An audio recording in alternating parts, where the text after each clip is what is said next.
Hi అండి, నేను మీ Sajida. Welcome to Sajida's kitchen. ఇవాల్టి వీడియోలో రవ్వ లడ్డు రెసిపీని షేర్ చేయబోతున్నాను. మనం రెగ్యులర్గా చేసుకునే రవ్వ లడ్డులా కాకుండా ఇందులో శనగపిండి కూడా వేసి చేసి చూడండి ఎంత బాగుంటుందో. మెత్తగా జ్యూసీగా సాఫ్ట్గా నోట్లో వేసుకుంటే ఇట్టే కరిగిపోతుంది. చాలా అంటే చాలా బాగుంటుంది. ఒకసారి తప్పకుండా ట్రై చేసి చూడండి. ఈ లడ్డూని ప్రిపేర్ చేయడానికి ఫస్ట్ ఒక మిక్సింగ్ బౌల్ తీసుకుని ఇందులోకి 1 గ్లాస్ వరకు బొంబాయి రవ్వని తీసుకోండి. అదేనండి ఉప్మా రవ్వ. నేనైతే ఇక్కడ ఈ చిన్న గ్లాస్తో రవ్వనైతే తీసుకుంటున్నాను. ఇప్పుడు సేమ్ గ్లాస్తో 1 గ్లాస్ వరకు ఎండు కొబ్బరి తురుము. మీరు కావాలనుకుంటే మార్కెట్లో దొరికి డెసికేటెడ్ కోకోనట్ అయినా సరే తీసుకోవచ్చు అనమాట. నెక్స్ట్ వచ్చేసి సేమ్ గ్లాస్తో 1 గ్లాస్ వరకు శనగపిండిని కూడా ఇందులో వేసేసుకోండి. ఈ 3 ఈక్వల్గా తీసుకోవాలండి. ఇప్పుడు ఇందులోకి 1 టేబుల్ స్పూన్ వరకు నెయ్యి వేసుకోండి. ఇలా నెయ్యి వేసుకున్న తర్వాత అన్నీ బాగా కలిసేలా కలిపేసుకోవాలి. చూడండి, ఈ విధంగా చక్కగా కలుపుకున్న తర్వాత ఇందులోకి ఇప్పుడు కొద్దిగా పాలను వేసుకుంటూ పిండిని సాఫ్ట్గా కలుపుకోవాలి. ఈ పాలనేవి ఒకేసారి ఎక్కువగా వేయకుండా ఈ వీడియోలో చూపించే విధంగా ఇలా కొద్దిగా పాలను వేసుకుంటూ పిండిని చపాతీ పిండి కంటే కూడా కొంచెం సాఫ్ట్గా కలుపుకోవాలి.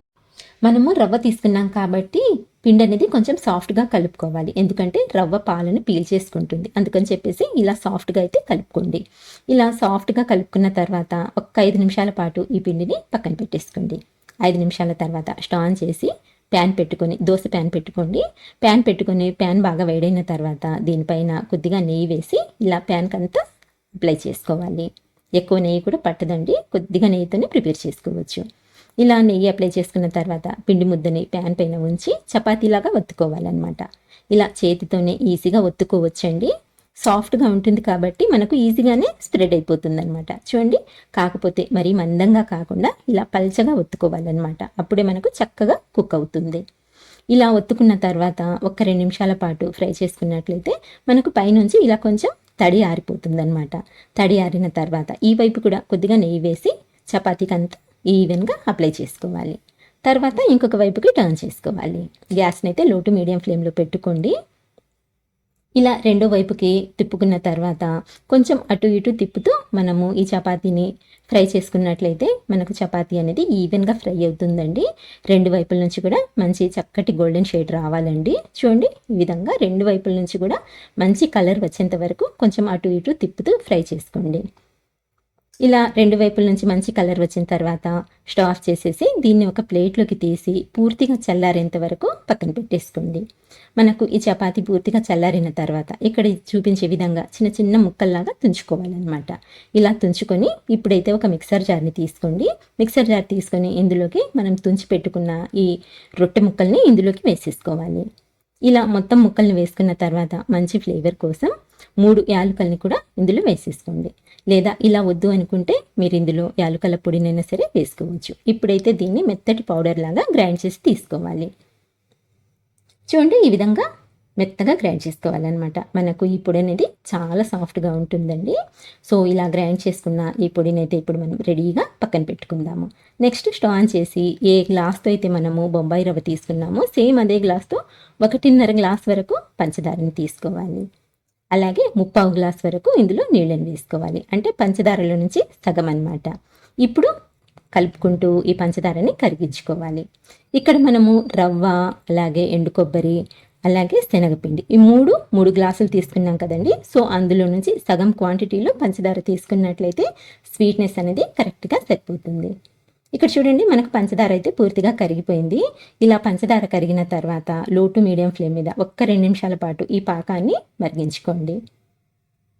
2 నిమిషాలు మరిగించుకున్న తర్వాత ఒకసారి పాకాన్ని అయితే చెక్ చేసుకుందాము. ఇక్కడ మనకు ఎలాంటి తీగ పాకం కానీ ముదురు పాకం కానీ రావాల్సిన పని లేదండి. జస్ట్ ఇలా జిగురు పాకం వస్తే సరిపోతుందన్నమాట. చూస్తున్నారు కదండి, ఎలాంటి తీగ ఫామ్ అవ్వట్లేదు. లైట్గా కొంచెం జిగురుగా అనిపిస్తుంది. ఇలా పాకం పట్టుకుంటే సరిపోతుందన్నమాట. ఇప్పుడు స్టవ్ ఆఫ్ చేసేసి పాకాన్ని కిందికి తీసేసుకుందాము. పక్కకు తీసుకున్న తర్వాత ఒకసారి అంత పాకాన్ని బాగా కలిపేసుకుని తర్వాత మనం ముందుగా మిక్సీ పట్టి ఉంచుకున్నాం కదండి ఈ రొట్టె పౌడరు, ఈ పొడినైతే ఇందులోకి వేసేసుకోవాలి. ఇలా మొత్తం పొడినంతా వేసుకున్న తర్వాత పాకంలో బాగా కలిసేట్టు కలిపేసుకోవాలన్నమాట. ఇలా అన్ని వైపుల నుంచి చక్కగా కలుపుకోవాలండి. ఇక్కడ మనకు పాకము వేడిగా ఉంది కాబట్టి ఈ మిశ్రమం అనేది కొంచెం ఇలా పల్చగా అంటే లూజ్గా ఉంటుంది. ఇది చల్లారిన తర్వాత మొత్తం అంతా పీల్చేసుకుంటుందండి, టైట్గా అయిపోతుంది. సో పూర్తిగా చల్లారేంత వరకు కాసేపు అలా పక్కన పెట్టేయండి. మీరు కావాలనుకుంటే మధ్య మధ్యలో కలుపుకుంటూ ఉండొచ్చండి. చూడండి పూర్తిగా చల్లారిపోయింది. సో ఇలా చల్లారిన తర్వాత మొత్తం అంతా ఒకసారి బాగా కలిసేలా కలుపుకోండి. ఇందులో మీరు కావాలనుకుంటే డ్రై ఫ్రూట్స్ కూడా వేసుకోవచ్చండి, ఇంకా నెయ్యి కూడా వేసుకోవచ్చు. కానీ నేనైతే ఈరోజు సింపుల్గా చేసేస్తున్నాను. అంతా బాగా కలిసేలా కలుపుకున్న తర్వాత చేతికి కొద్దిగా నెయ్యినైతే అప్లై చేసుకొని ఇందులో నుంచి కొద్దిగా మిశ్రమాన్ని తీసుకొని మీకు ఏ సైజులో లడ్డు కావాలనుకుంటే ఆ సైజులో లడ్డు చేసేసుకోవచ్చు. అంతేనండి, చాలా సాఫ్ట్గా జ్యూసీగా చాలా బాగుంటుంది. అదే మీరు కావాలనుకుంటే బర్ఫీలా అయినా సరే కట్ చేసుకోవచ్చండి. ఈ మిశ్రమాన్ని ప్లేట్లో పెట్టేసి చల్లారిన తర్వాత ముక్కలుగా అయినా సరే కట్ చేసుకోవచ్చు అనమాట. అదైతే మీ ఇష్టం, ఎలా అయినా చేసుకోండి. కానీ ఒకసారి అయితే ఇలా తప్పకుండా ట్రై చేయండి, చాలా అంటే చాలా బాగుంటుంది. సో ఫ్రెండ్స్, ఇదండి ఇవాల్టి రెసిపీ. నచ్చినట్లయితే లైక్ చేయండి, షేర్ చేయండి. మరిన్ని మంచి రెసిపీస్ కోసం మన ఛానల్ని అయితే మర్చిపోకుండా సబ్స్క్రైబ్ చేసుకోండి. Thank you for watching.